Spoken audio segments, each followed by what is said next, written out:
আজকে ইনশাআল্লাহ আশা নিয়ে আলোচনা হবে।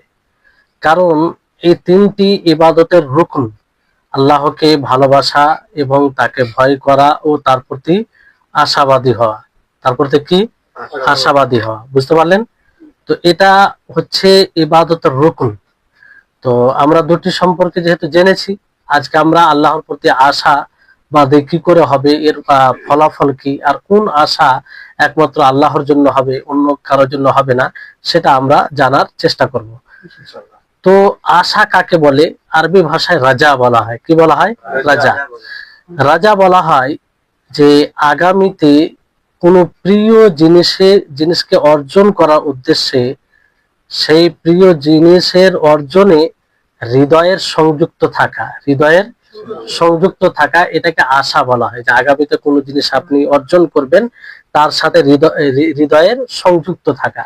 বুঝতে পারলেন?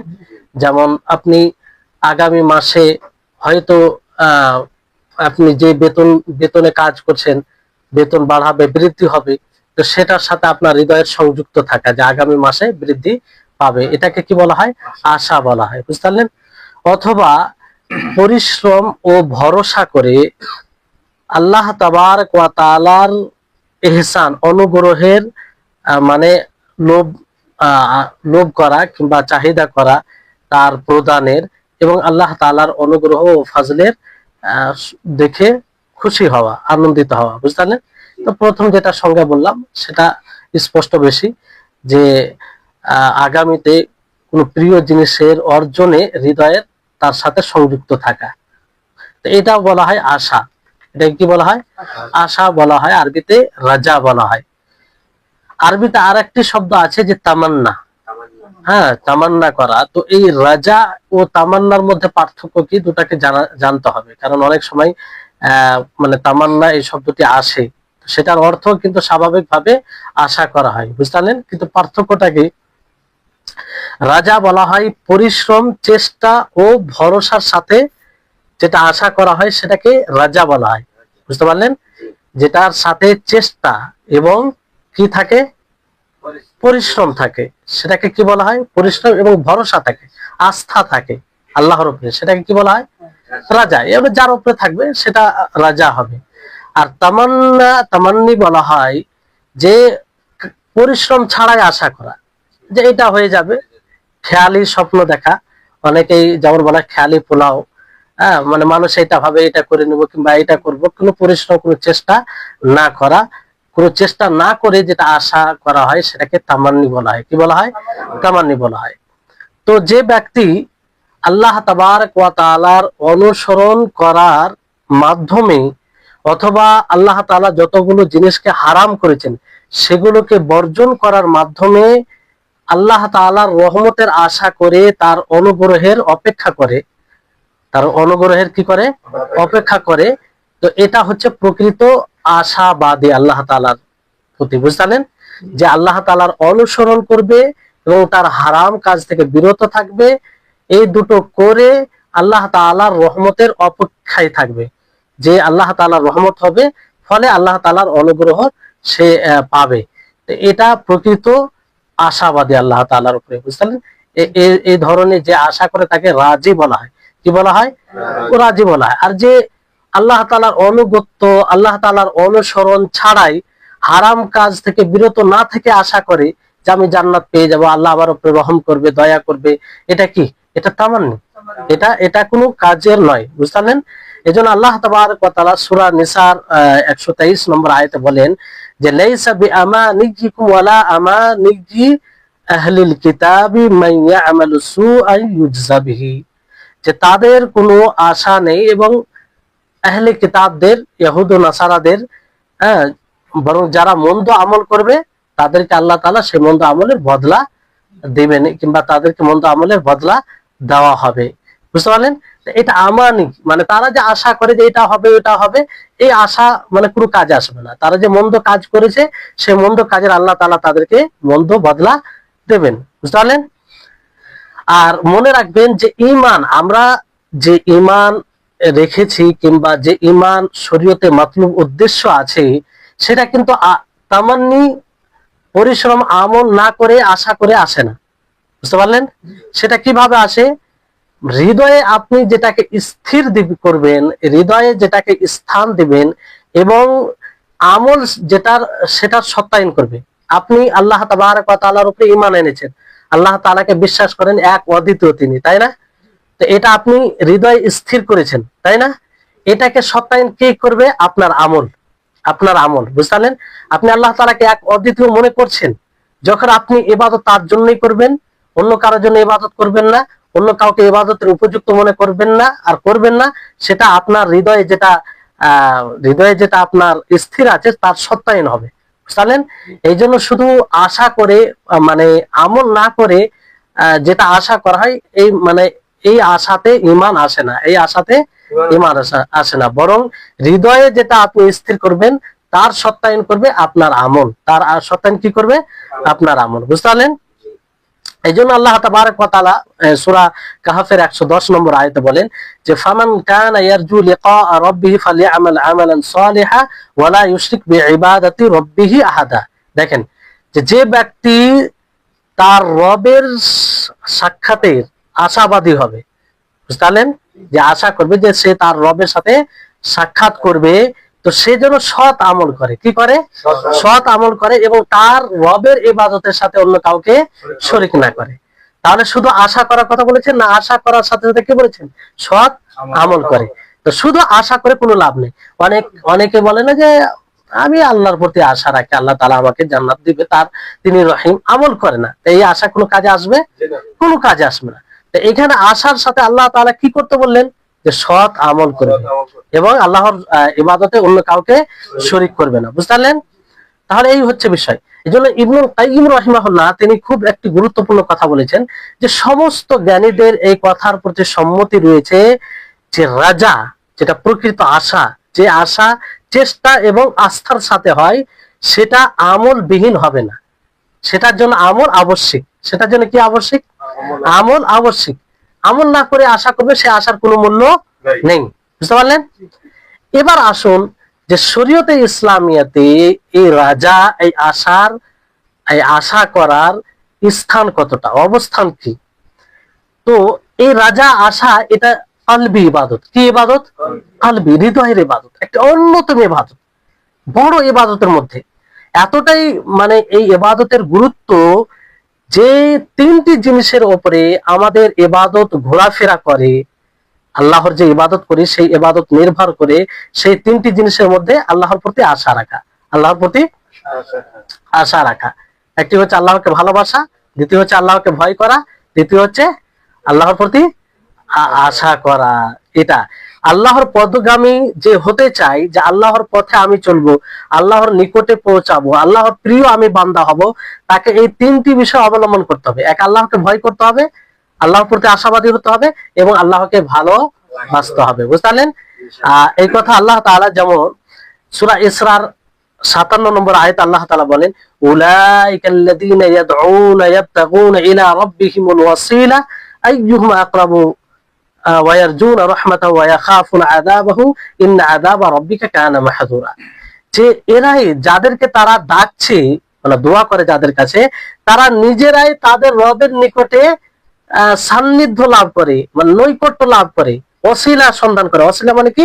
যে কোন ইবাদত দিয়ে আল্লাহ তাআলা সন্তুষ্ট হবে সেটা তারা সন্ধান করে, বুঝলেন? এবং তারা আল্লাহর রহমতের আশা করে। কি আশা করে? রহমতের আশা করে, এবং তার আযাবকে ভয় করে, তার আযাবকে ভয় করে। তাহলে এখানে দেখেন যে তাদের মানে সালাফদের, আম্বিয়াদের ইবাদতের কথা এখানে তুলে ধরা হয়েছে। মানে সালাফ কিংবা যাদেরকে মানুষ ডাকে, মানে তারা সৎ আছে বলে, সৎ ছিল বলে ডাকতো, তাদের কথা আল্লাহ তাআলা কি বলছেন? তারা তো নিজেরাই আল্লাহর সন্তুষ্টি সন্ধান করে, যে কিসের মাধ্যমে আল্লাহ তাআলার নিকটবর্তী হতে পারবে, এবং তারা আল্লাহর আযাবকে ভয় করে আর আল্লাহর রহমতের আশা করে। তো এই হচ্ছে, তো তারা আশাও করতো এবং ভয়ও করতো। তার মানে কি হচ্ছে? যে আমাদেরকে আল্লাহর প্রতি আশা যতটুকু করতে হবে, ততটুকু কি করতে হবে? ভয়ও করতে হবে, বুঝতে পারলেন? তারপরে নবী করিম মুহাম্মদ সাল্লাল্লাহু আলাইহি সাল্লাম একটি হাদিসের মধ্যে বলেন, সহিহ মুসলিম হাদিসটি রয়েছে, যে লা ইয়ামুতুন্না আহাদুকুম ইল্লা ওয়া হুয়া ইহসিনুজ জান বিরাব্বিহি, যে তোমাদের মধ্যে আল্লাহর প্রতি সুধারণা যতক্ষণ পর্যন্ত না রাখতে পারবে, মৃত্যুবরণ না করে। অর্থাৎ সদা সর্বদা যেন আল্লাহর প্রতি সুধারণা রাখে, ভালো ধারণা রাখতে হবে। কোন সময় আপনি আল্লাহর প্রতি কুধারণা রাখতে পারেন না। যদি কুধারণা রাখেন তাহলে আপনার ইমানে দুর্বলতা আছে, অনেক সময় আপনি ইমান থেকে খারিজ হয়ে যেতে পারেন। বুঝতে পারলেন? আল্লাহর ব্যাপারে কুধারণা কিসের কারণে রাখবে? কি করবে? আপনার আল্লাহ তাআলা ক্ষতি করবে? আপনার উপর আল্লাহ তাআলা জুলুম করবে?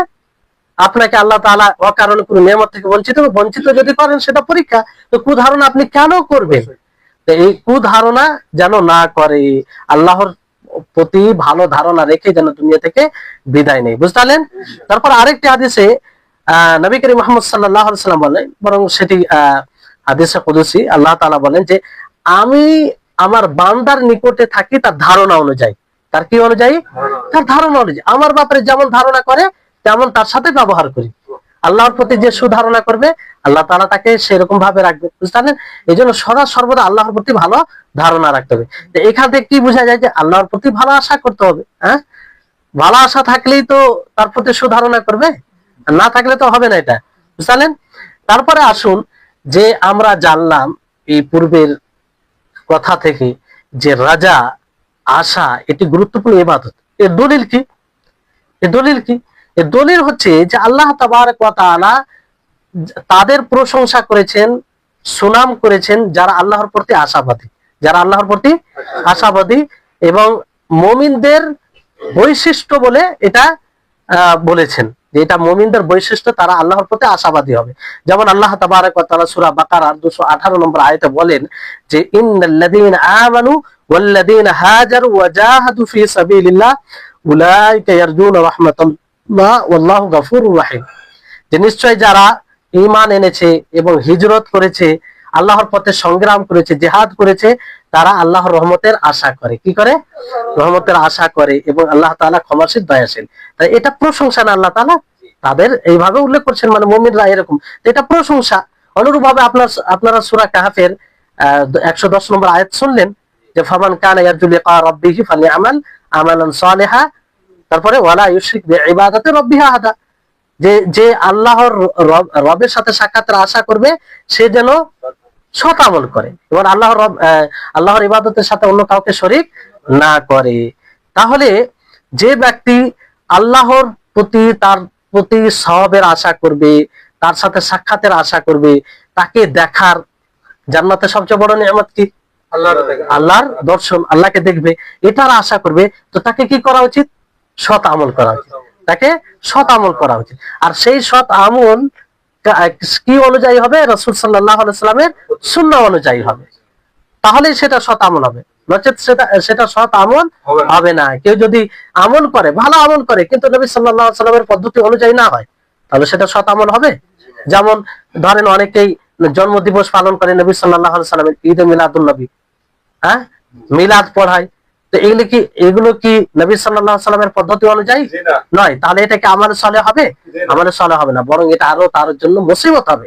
এই আমল তাকে জাহান্নামে নিয়ে যেতে পারে, কারণ কঠোর ভাবে নিষেধ করা হয়েছে এমন আমল থেকে যে আমল রাসূল সাল্লাল্লাহু আলাইহি সাল্লাম থেকে প্রমাণিত নয়। এই বিষয়টি বুঝতে হবে, সূক্ষ্ম বিষয়। বুঝতে পারলেন? তাহলে যারাই সৎ আমল করে আল্লাহর প্রতি আশাবাদী হয়, তাদের প্রশংসা আল্লাহ তাআলা করেছেন, এবং তাদের ফলাফল কি? জান্নাত। তাদের ফলাফল জান্নাত। আর এটা প্রশংসনীয় আশা, এটা প্রশংসনীয় আশা। তো আশা মানে প্রকৃত আশা থাকলে তার বাস্তবায়ন হবে ইবাদত, সে আল্লাহ তাআলার ইবাদত করবে। বুঝতে পারলেন? আর আপনারা জানেন ইবাদত কাকে বলে?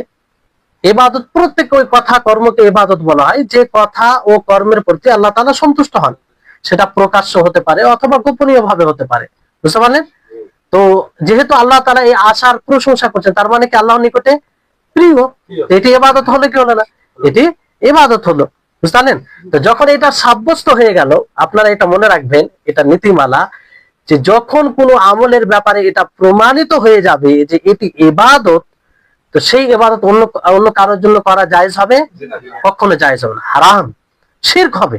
আর এটা এমন বড় শিরক হবে যে শিরক করে মানুষ ইসলাম থেকে বের হয়ে যাবে। কোন থেকে কি থেকে বের হবে? ইসলাম, তার ইসলাম ঈমান সবকিছু নষ্ট হয়ে যাবে।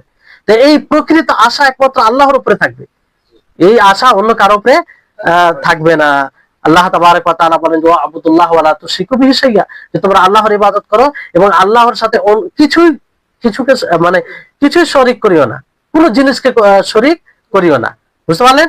তো কোন জিনিস বলতে শাইআন, যে কোনো জিনিস, এখানে নাকেরা বলা হয়েছে, আর নাকেরা শব্দ ব্যবহার হলে সেটা ব্যাপকতার অর্থ দেয়, মানে কোন জিনিসকে আল্লাহর সাথে শরীক করা যাবে না আল্লাহর ইবাদতে। বুঝতে পারলেন? তো এরকম ভাবে আরো আয়াত রয়েছে। আর মনে রাখবেন যে একজন মুসলিম আশার মুখাপেক্ষী, আশা ছাড়া সে জীবন যাপন করতে পারে না।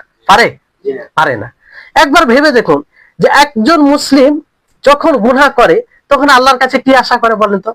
ক্ষমার আশা করে, তাই না? একজন মুমিন যখন তার কোনো কাজ ত্রুটিপূর্ণ হয়ে যায় তখন সেটা ঠিক করার আশা করে কি করে না? করে। একজন মুমিন যখন সৎ আমল করে তখন সেই সৎ আমলের কবুল হওয়ার আশা করে কি করে না? আল্লাহ তাআলা আশা করে কি করে না? আশা করে। অনুরূপ ভাবে দ্বীনের উপরে অবিচল থাকা, দ্বীনের উপরে অনড় থাকা, এটা যখন জানতে পারে তখন এর উপরে অনড় থাকার জন্য আল্লাহর কাছে তৌফিকের আশা করে। বুঝতে পারলেন? আর যখন জানতে পারে যে কোনো মুমিন যে আল্লাহ তাআলার নৈকট্য অর্জন করে আল্লাহর নিকটে পৌঁছাতে হবে, তখন সেটার আশা করে কি করে না? তা আশা ছাড়া কোনো মুমিন জীবন যাপন করতে পারে? আমরা দুনিয়া পার্থিব জীবনে চলতে গিয়ে আপনি যে কাজ করছেন, যে মালিকের কাজ করছেন, কিসের আশায় বলুন তো? টাকার আশায়, যে বেতন মানে মাস শেষ হলে আপনি বেতন পাবে। যারা দিন হিসাবে কাজ করে, যে সকাল থেকে 8টা থেকে 6টা পর্যন্ত কাজ করে, তার আশা কি থাকে যে 6টা বাজবে তখন তার মজুরি পাবে, কিংবা সেদিন না পেলেও পরের দিন পাবে, যখনই হোক সে টাকাটা পাবে। এই আশা যদি না থাকে তাহলে সে কাজ করবে না। তো আশাবিহীন কোনো জীবন হয় না, কোনো জীবন হয় না। যে অনুরূপ ভাবে একজন মুমিনের ইবাদত আশাবিহীন হয় না, আশাবিহীন হয় না। তো এবার আসুন যে আশা দুই প্রকার। আশা কি প্রকার? দুই প্রকার। একটা হচ্ছে স্বভাবগত আশা, স্বভাবগত আশা, আর একটা হচ্ছে ইবাদত আশা, একটা ইবাদত। স্বভাবগত আশা ভালো করে শুনবেন, কারণ এটা আমরা অনেকে পার্থক্য করি না, ফলে শিরক করে বসে থাকে। কি করে বসে থাকে? শিরক করে থাকে। তো স্বভাবগত যেটা, সেটা শিরক হবে না। সেটা কি? যে কোনো মাখলুকে ধরেন আশা করা, কোন মাখলুকের এমন জিনিস আশা করা যে জিনিসটা মাখলুক করতে পারে, মাখলুক করতে পারে। বুঝতে পারলেন? যেমন আপনি আশা করছেন যে কারো ব্যাপারে বলছেন, যেমন ইমরান ভাই আছে, ইমরান ভাইকে সম্বোধন করে বললেন যে আমি আপনার প্রতি আশাবাদী যে আপনি এই কাজটি করবেন, আপনার প্রতি আশাবাদী যে আমার বাজারে গিয়ে এই কাজটি করে দিবেন। এটা সক্ষমতা রাখে কি রাখে না? রাখে। এরকম আশা, এটা কোনো জায়েজ, এরকম আশা কি জায়েজ, আর কোনো সমস্যা নেই। এটা ইবাদত নয়। এটা কি নয়? ইবাদত নয়। তবে এখানে শর্ত হচ্ছে যে এই আশাতেও কিন্তু আপনার হৃদয় যাতে ইমরানের সাথে সংযুক্ত না হয়। বুঝতে পারলেন? আপনি আল্লাহর প্রতি মানে ভরসা রাখবেন যে আল্লাহ তাআলা তাকে তৌফিক দিলে করতে পারবে, নচেত সে করতে পারবে না। বুঝতে পারলেন? তাহলে এটা হচ্ছে। আর যদি আপনি ইমরান ভাইয়ের উপরে, ইমরানকে বললেন যে আপনার প্রতি আশা করি যে আপনি এই কাজটি করবেন, আর হৃদয়টাও তার সাথে সংযুক্ত করে দিলেন, তাহলে এটা ছোট শিরক হয়ে যাবে। কি হবে? ছোট শিরক হয়ে যাবে। মানে এটা যে কাজগুলো করতে পারবে মানুষ এতে, আর যেটা করতে পারবে না ওটা তো করলে শিরক হয়ে যাবে, বড় শিরক হয়ে যাবে। বুঝলেন? এবার আসুন যে ইবাদত, কোন আশা ইবাদত, যেটা একমাত্র আল্লাহ তাআলার জন্যই হবে। যে আশা একমাত্র কার জন্য হবে? আল্লাহ তাআলার জন্য হবে। যেমন কোন মানুষের প্রতি এমন জিনিসে আশা রাখা যেটার সে শক্তি রাখে না। যেমন আপনি অসুস্থ হয়েছেন, কি হয়েছেন? অসুস্থ হয়েছেন। তো কোন ডাক্তারের প্রতি আশা রাখছেন যে সে আমাকে ভালো করে দিবে, সে আমাকে ভালো করে দিবে। কিংবা আপনি কোন মুসিবতের সম্মুখীন হয়েছেন, তো আপনি ওই সময় কারো প্রতি আশা রাখছেন যে সে আপনাকে মুসিবত থেকে উদ্ধার করবে। এমন মুসিবত যে যা থেকে উদ্ধার করতে পারবে কে? একমাত্র আল্লাহ তাআলা। কিংবা আপনি রুজির দরকার, রুজির ব্যাপারে কারো প্রতি আশা করে ফেললেন যে সে আমাকে রুজি দিবে, সে আমাকে রুজি দিবে। যে রুজি দেওয়ার ক্ষমতা একমাত্র কে রাখে? আল্লাহ তাআলা। তাহলে এটা কি হবে? এই আশা কি হবে? শিরক হয়ে যাবে। এই রাজা কি হবে? শিরক হয়ে যাবে। বুঝতে পারলেন? এই রাজা, এই প্রকারের আশা একমাত্র আল্লাহ তাআলার প্রতি হবে। কার প্রতি হবে? আল্লাহ তাবারক ওয়া তাআলার প্রতি হবে। মানে যে কাজের সক্ষমতা যে কাজ একমাত্র আল্লাহ তাআলাই করতে পারেন, অন্য কেউ করতে পারে না। বুঝতে পারলেন? এবার অন্য দিক দিয়ে রাজার মানে রাজা ইবাদা মানে যে আশা ইবাদত, তার আবার কয়েক প্রকার আছে। তার আবার কি আছে? কয়েক প্রকার আছে। একটি হচ্ছে যে মুহসিন তাদের আশা, মানে যারা ভালো কাজ করে, একজন মুহসিন ভালো কাজ করে আল্লাহর প্রতি সওয়াবের আশা করলো, আল্লাহর প্রতি কিসের আশা করলো? সওয়াবের আশা করলো, তার অনুগ্রহের আশা করলো। এটা প্রশংসনীয়। এটা কি? প্রশংসনীয়। অনুরূপ ভাবে একজন গুনাহ করার পরে, পাপ করার পরে সে তওবা করলো আল্লাহর কাছে, তওবা করে কিসের আশা করলো? মাগফিরাতের আশা করলো, যে আল্লাহ তাআলা ক্ষমা করে দিবেন। তো এটা কি? প্রশংসনীয়। এটা প্রশংসনীয়। আর এই দুটি আশা, এই দুই প্রকারের আশা প্রত্যেক মুমিনের মধ্যে থাকতেই হবে, প্রত্যেক মুমিনের মধ্যে থাকতেই হবে। কারণ একজন মুমিন যখন ভালো কাজ করে, রবের ইতাআত করে, অনুসরণ করে, অনুকরণ করে, তখন আল্লাহর প্রতি সওয়াবের আশা করে কি করে না? আল্লাহর প্রতি প্রতিদানের আশা করে। আর যখন মন্দ করে, আল্লাহ তাআলার অবাধ্যতা করে, তখন কি করে? তওবা করে। এবং তওবা করে কিসের আশা করে? ক্ষমার, যে আল্লাহ তাআলা ক্ষমা করবেন। তো এই দুই আশা একজন মুমিনের মধ্যে সব সময় থাকবে।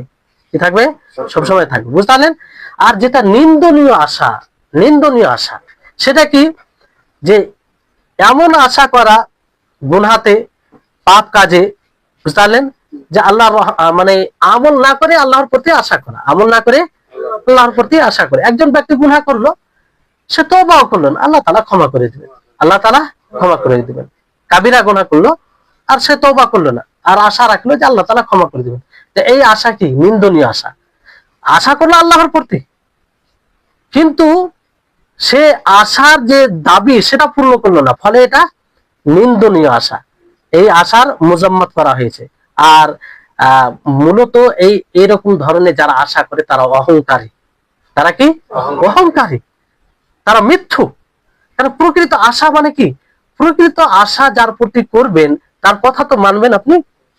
খালি আপনি আশা করবেন, আপনি আপনার পিতার কাছে আশা করবেন, তো আপনি জানেন যে আমি তার প্রতি এতগুলো আশা করেছি, তার কথা যদি না মানি তো সে আমাকে দিবে? স্বাভাবিক এটা। তো অনুরূপ ভাবে আমি যদি আল্লাহর প্রতি আশা রাখি যে আল্লাহ তাআলা আমাকে ক্ষমা করবেন, তো আল্লাহ তাআলা কি বলছেন? যে তুমি তওবা করো। কি করো? তওবা করো।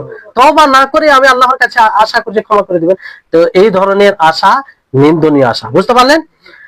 এবার আসুন, যদি আমরা প্রকৃত আল্লাহর প্রতি আশা রাখি, আশাবাদী হই, তো এর ফলাফল কি? এর ফলাফল অনেকগুলো আছে, আপনাদেরকে সংক্ষিপ্তভাবে বলছি। বলার উদ্দেশ্য হচ্ছে, দেখেন যে এই বিষয়টি গুরুত্বপূর্ণ, আমরা যাতে ভালোভাবে এটা বুঝতে পারি। আর সব সময় যে আশা আল্লাহর প্রতি করা দরকার, সেই আশাটা করে থাকি, বুঝলেন? করতে পারি। এক নম্বর হচ্ছে, আপনি যদি আল্লাহর প্রতি আশাবাদী হন, তাহলে আপনি বেশি বেশি করে তার অনুসরণ করবেন, অনুগত্য করবেন। বুঝতে পারলেন? অনুরূপ ভাবে তার উপরে আপনি অনড় থাকবেন। কি থাকবেন? অনড় থাকবেন। আর ইবাদতে আপনি পরিশ্রম করবেন। আশাবাদী হলে তো পরিশ্রম করবেন। আর যদি আশা না থাকে, কি করে ইবাদত করবেন? আপনি যখন মালিকের প্রতি আশা করবেন যে আপনাকে পয়সা দিবে, যেমন ধরেন যে মালিকের ব্যাপারে আপনি জানতে পেরেছেন যে সে পয়সা দেয় না, তো কাজে মন লাগে? লাগে না। এমনকি কেউ কাজও করে না, ফাঁক সুযোগ পেলে কাজ করে না। তাহলে এটা কিসের ফলাফল? মানে আশা নাই তার কারণে। তো আল্লাহ তাআলা তো দেবেন, তো আপনি যতটা আশা করবেন ততটা ইবাদতে আগ্রহী হবেন, তাই না? এটা একটা ফলাফল। আর এই জন্য অনেক সালাফগণ বলেন যে আমি যদি 20 বছর কিয়ামুল লাইল করি, তাহাজ্জুদের সালাত আদায় করি, তো 20 বছর আমি নিয়ামতে থাকবো। এই যে আশা, এরকম আশা করলে মানুষ ইবাদত করতে করতে ক্লান্ত হবে? হবে না। কারণ তার পূর্ণ আশা আছে যে আমি যদি আজকে কষ্ট করি, তো এই কষ্টের ফলাফল আমি পাবো। বুঝলেন? দ্বিতীয় হচ্ছে যে ব্যক্তি যতটা আল্লাহর প্রতি আশাবাদী হবে, ততটাই সে আল্লাহর দিকে ধাবিত হবে, ততটাই তার হৃদয় কার সাথে সংযুক্ত হবে? আল্লাহ তাআলার সাথে সংযুক্ত হবে। কারণ সে জানবে যে আমি আল্লাহর দিকে ধাবিত হই, আল্লাহর ইবাদত করি, আল্লাহকে সন্তুষ্ট করি, তো আল্লাহ তাআলা আমাকে আমার উপরে নিয়ামত বর্ষণ করবে। কি বর্ষণ করবে? নিয়ামত বর্ষণ করবে। বুঝলেন? আর এই জন্য আল্লাহ তাআলার কাছে চাইতে থাকবে, কারণ আশা আছে তার কাছে চাইবে। তৃতীয় ফলাফল হচ্ছে যে আশার মাধ্যমে যে ব্যক্তি যতটা আল্লাহর প্রতি আশা করে, সে ততটাই উবুদিয়ত, দাসত্বকে প্রকাশ করে। আল্লাহর জন্য দাসত্ব করতে সে উৎসুক হয় এই আশার কারণে। এই জন্য যারাই দেখবেন কঠোর ইবাদত করি, তারা কঠোর আল্লাহর প্রতি আশা করে থাকে। বুঝলেন? এই জন্য তারা এইভাবে ইবাদত করতে সক্ষম হয়, সহজ হয়ে যায় তাদের জন্য। আর যে ব্যক্তি আল্লাহর প্রতি আশা রাখবে সে আল্লাহর কাছে চাইবে, আল্লাহর কাছে কি চাইবে? চাইবে, তাই না? আর আল্লাহর কাছে চাইলে আল্লাহ তাআলা খুশি হন। আল্লাহ তাবারক ওয়া তাআলার প্রতি আশাবাদী হলে আল্লাহ তাআলা কি হন? খুশি হন। আর আশাবাদী না হলে, না চাইলে আল্লাহ তাআলা কি হন? রাগান্বিত হন। তা আপনি যদি আল্লাহর প্রতি প্রকৃত আশাবাদী হন, তা আল্লাহর ক্রোধ থেকে আপনি বেঁচে যাবেন, আল্লাহর রাগান্বিত হওয়া থেকে আপনি বেঁচে যাবেন। তারপরে এই আশা এমন একটি গুরুত্বপূর্ণ ইবাদত যে আশা আপনাকে আল্লাহ পর্যন্ত পৌঁছে দিবে। কি পর্যন্ত পৌঁছাবে? আল্লাহ তাআলা। আমরা যে ইবাদত করে আমরা মূলত কার পথে যাচ্ছি? সেই আল্লাহর পথেই যাচ্ছি, আল্লাহ পর্যন্ত, আল্লাহর সন্তুষ্টি করা, লাভ করা পর্যন্ত পৌঁছানোর জন্য, তাই না? তো আমরা আশা করে এটা সহজেই পৌঁছাতে পারি, বুঝতে পারলেন? আর আল্লাহর প্রতি আমরা যতটা আশাবাদী হব ততটাই আল্লাহ তাআলা আমাদেরকে ভালোবাসবে। আল্লাহ তাআলার ভালোবাসা পাওয়ার একটি অন্যতম মাধ্যম কি? আল্লাহর প্রতি আশাবাদী হওয়া। আল্লাহর প্রতি কি? আশাবাদী হওয়া। একটা মনে রাখেন যে আপনি যার উপরে যতটা আশা করবেন ততটাই তার প্রতি ভালোবাসা বাড়বে কি বাড়বে না?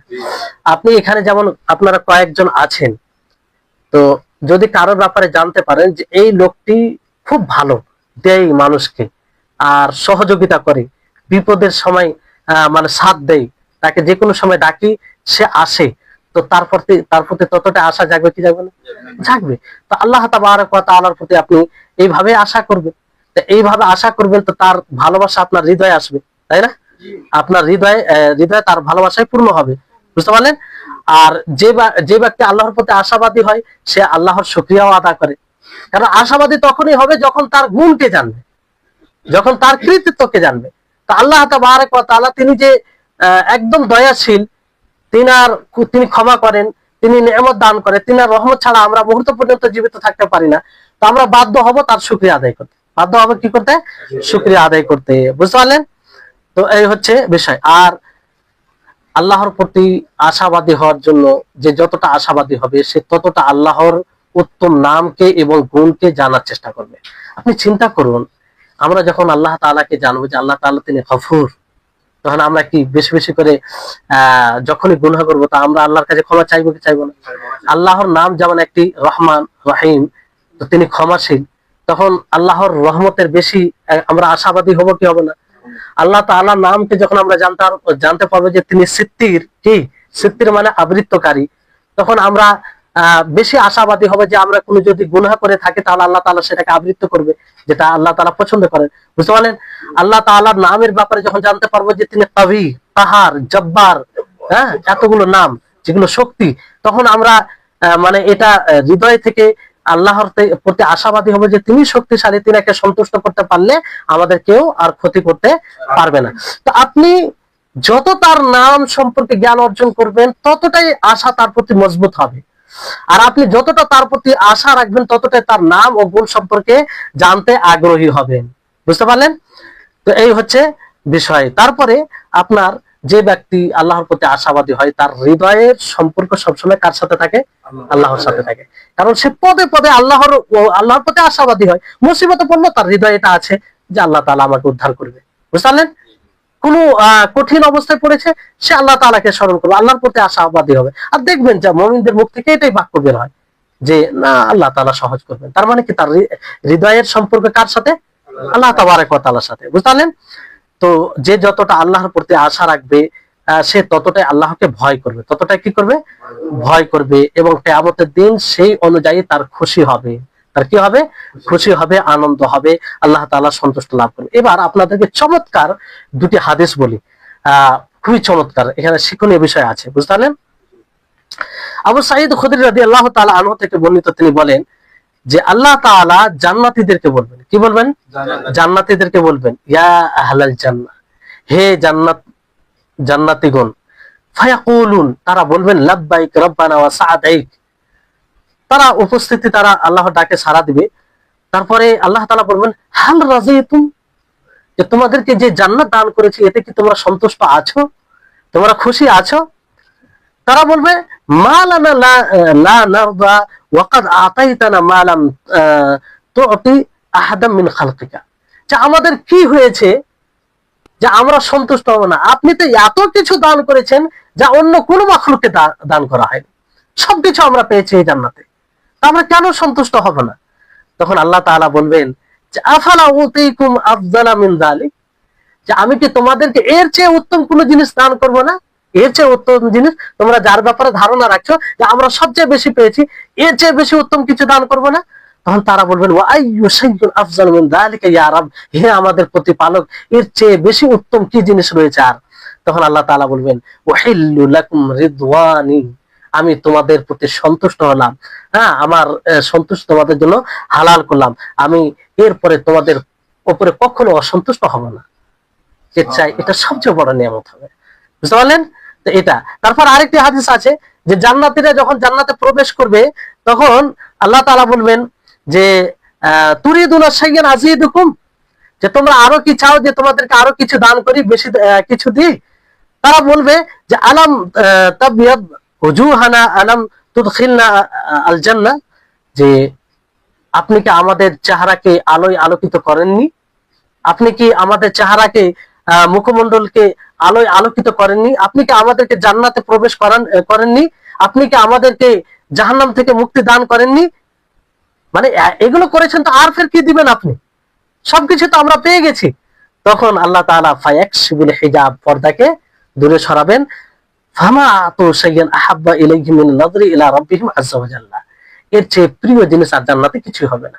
আল্লাহ তাআলাকে তারা তখন দেখবে। তখন এই আয়াতটি আল্লাহ নবী তেলাওয়াত করলেন, লিল্লাযীনা আহসানুল হুসনা ওয়া জিয়াদা, ওয়া জিয়াদা বলতে আল্লাহ তাবারক ওয়া তাআলার দর্শন এখানে, বুঝতে পারলেন?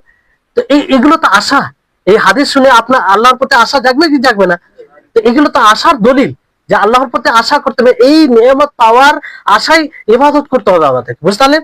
এবার একটা গুরুত্বপূর্ণ পয়েন্ট আপনাদেরকে বলি, সেটা হচ্ছে যে আমরা আল্লাহর প্রতি আশাবাদী কি করে হবে, এটাকে বাস্তবায়ন কিভাবে করবো? কারণ আপনারা জানলেন যে এটি ইবাদত, আর এমন একটা ইবাদত যে যার উপরে সমস্ত ইবাদত নির্ভর করে, তিনটি জিনিসের মধ্যে মধ্যে একটি জিনিস, তাই না? আর দুটি জিনিস কি? আশাবাদী, ভয় এবং আল্লাহ তাআলাকে ভালোবাসা, বুঝতে পারলেন? তো দেখেন এটা কিভাবে আমরা আল্লাহর প্রতি আশাবাদী হব, এর সহযোগী কিভাবে হবে? আমরা আল্লাহ তাআলার নিয়ামতকে স্মরণ করব, বুঝতে পারলেন? পূর্বে যে হাদিসগুলো বলা হলো সেই হাদিসগুলোকে সামনে রাখবো। আর দুনিয়াতে যে আল্লাহ তাআলা এত কিছু আমাদের নিয়ন্ত্রণে রেখেছেন, দেখেন যতগুলো জানোয়ার পশু আছে সব আমাদের নিয়ন্ত্রণে কি নিয়ন্ত্রণে নয়? সমুদ্রের যতগুলো কিছু আছে, মাছ, সব আমাদের নিয়ন্ত্রণে, আমরা তা দ্বারা উপভোগ হচ্ছি, মানে উপকৃত হচ্ছি, তাই না? তারপর আল্লাহ তাআলা রাসূল পাঠিয়েছেন, কিতাব নাজিল করেছেন, তাই না? তো এগুলো তো বড় নিয়ামত। আল্লাহ তাআলা যদি রাসূল প্রেরণ না করতেন তো আজকে আমরা জালালাতের রাস্তায় থাকতাম, পথভ্রষ্ট হয়ে থাকতাম, দিশাহীন হয়ে থাকতাম। এটা আল্লাহ তাআলার রহমত। তো এগুলোকে স্মরণ করতে গেলে আল্লাহ তাআলার উপরে আশা জাগবে যে তিনি এতগুলো কিছু করেছেন। দ্বিতীয় হচ্ছে যে আমরা সদা সর্বদা আল্লাহর নিয়ামতকে বিশেষভাবে স্মরণ করব, আল্লাহর নিয়ামতকে বিশেষভাবে স্মরণ করব, যে আল্লাহ তাআলা অসংখ্য নিয়ামত দান করেছেন যেগুলো আল্লাহর কাছে চাইনি, আমরা চেয়েছি। আপনি মালদ্বীপে এসেছেন, এক ধারণা করেছেন, যে ধারণার উপরে আপনি এখানে কিছু পেয়েছেন, চেয়েছেন আল্লাহর কাছে, চাননি। কিংবা আপনি নিজের জীবনে তাকান যে অনেক কিছু আপনি আল্লাহর কাছে চাননি, তারপরেও দিয়েছেন। তো এগুলোকে স্মরণ করলে স্বাভাবিকভাবে আল্লাহর প্রতি কি জাগবে? আশা জাগবে, বুঝতে পারলেন? তৃতীয় বিষয় হচ্ছে যে আল্লাহ তাবারক ওয়া তাআলা যেসব আয়াত এবং হাদিসে কি বলেছেন, জাযার কথা বলেছেন, প্রতিদানের কথা বলেছেন, সেগুলোকে স্মরণ করতে হবে। আল্লাহ তাআলা যেমন বহু আয়াতে বলেছেন না যে এই আমল করলে জান্নাত পাবে, রাসূল সাল্লাল্লাহু আলাইহি ওয়াসাল্লাম বলেছেন। তো সেগুলোকে স্মরণ করলে কি আল্লাহর প্রতি আশা জাগবে কি জাগবে না? আল্লাহর প্রতি স্বাভাবিকভাবে আশা জাগবে। যেমন বলেছেন আল্লাহ তাআলা যে যারা ঈমান আনবে, সৎ কর্ম করবে, তাদেরকে এমন জান্নাতে প্রবেশ করাবো যে জান্নাতের তলদেশে নদী প্রবাহিত হবে, নদী প্রবাহিত হবে, যেখানে তারা চিরস্থায়ী থাকবে। এটা আল্লাহ তাবারক ওয়া তাআলার ওয়াদা। আর আল্লাহ তাআলার ওয়াদার ব্যাপারে জানেন, আল্লাহ তাআলার ওয়াদা মানে কি? সেটা কখনো ওয়াদা খেলাফি হবে? কখনো হবে না। ইন্নাল্লাহ লা ইউখলিফুল মিআদ, যে তিনি ওয়াদা খেলাফি কখনো করেন না। তাহলে এগুলোকে যদি স্মরণ করেন স্বাভাবিকভাবে আল্লাহর প্রতি আশা জাগবে, বুঝলেন? তারপরে আল্লাহর রহমতের প্রশস্তাকে স্মরণ করা, বুঝলেন? হ্যাঁ, যে আল্লাহ তাআলা যে ক্রোধ আছে তার উপরে প্রাধান্যতা কি পেয়েছে? রহমত। এটাকে যদি স্মরণ করেন তাহলে আল্লাহর প্রতি আশা জাগবে। হাদিস কোরআন আয়াত আছে, সেদিকে যাচ্ছে না। তারপরে আরেকটি বিষয় যে সবসময় আল্লাহ তাবারক ওয়া তাআলা বান্দার জন্য মাগফিরাতের দ্বার খুলে রেখেছেন। কিসের দ্বার খুলে রেখেছেন? মাগফিরাতের দ্বার। এটা যদি আপনি স্মরণ করেন তা আল্লাহর প্রতি আশা জাগবে কি জাগবে না? আল্লাহর প্রতি আশা জাগবে। আর আপনি শুনেন না হাদিসটা শুনে একটু আনন্দিত হন। আল্লাহ নবী বলছেন, ইয়া ইবনা আদম, হে আদম সন্তান, ইন্নাকা মা দাউতানি ওয়া রাজাউতানি, যে তুমি আমাকে যখনই ডাকবে, যখনই তুমি আশা করবে, গাফারতু লাকা আলা মা কানা ফিকা ওয়ালা উবালি, যে আমি তোমাকে ক্ষমা করে দেব, আমি এতে কোনো পারওয়া করি না।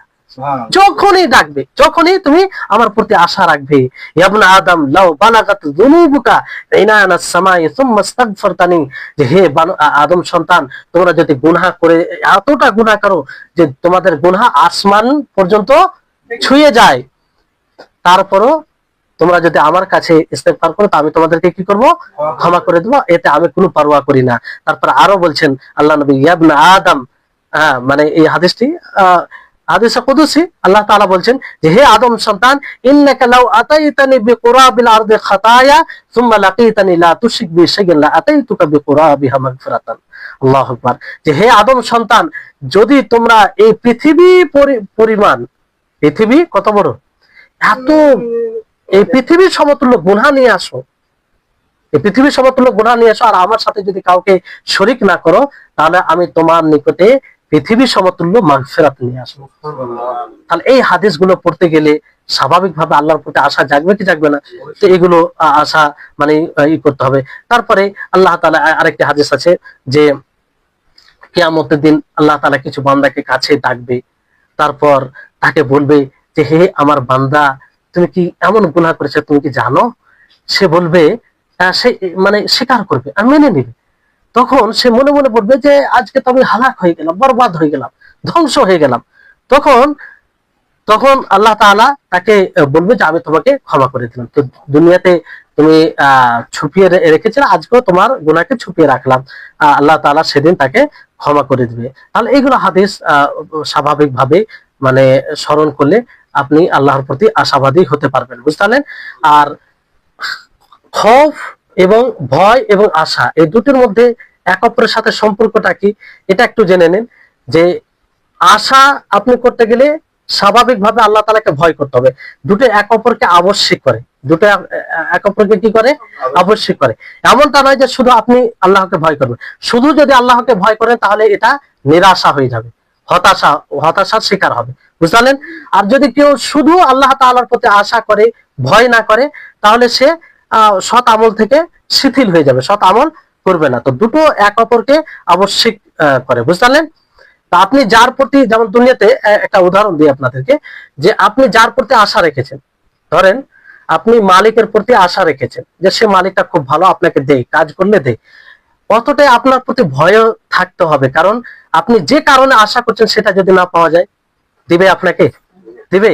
যে কাজ করছেন বলে তার উপরে আশা রাখছেন, তাই না? তো কাজ না করলে দিবে? তো ওই ভয় আপনি কাজ করবেন কি করবেন না? অনুরূপ ভাবে আল্লাহর প্রতি যে আশাবাদী হবেন, জান্নাতের আশাবাদী হবেন, তো জান্নাতটা কিসের কারণে পাবেন? সৎ আমল করার কারণে। তো সৎ আমল যদি না করেন তাহলে জান্নাত থেকে বঞ্চিত হবেন কি হবে না? এবং তার পরিবর্তে যেটা জিনিস আছে শাস্তি, সেটার সম্মুখীন হবে। তো এই জন্য ভয় হবে। এই জন্য প্রত্যেক আল্লাহর প্রতি আশাবাদী সে আল্লাহকে ভয় করবে, এবং প্রত্যেক আল্লাহকে ভয় যে করে সে আশাবাদী হবে। দুটো এক অপরকে আবশ্যক করে, বুঝতে পারলেন? তো এই হচ্ছে বিষয়। আর এই কোরআন হাদিস থেকে এটা স্পষ্ট হয়। যেহেতু সময় অনেকটা মানে হয়ে গেছে আর কি, তারপরও একটা কথা মনে রাখবেন যে মুমিনের দুটি দৃষ্টিভঙ্গি হবে। একটি দৃষ্টিভঙ্গি হচ্ছে যে সে সব সময় নিজের নফসের দিকে তাকাবে, নিজের আত্মার দিকে তাকাবে, নিজের ত্রুটির দিকে তাকাবে, এবং মুসিবতের দিকে তাকাবে। যেমন অনেক সময় অহংকার চলে আসে, তাই না? রিয়া চলে আসে, আসে কি আসে না?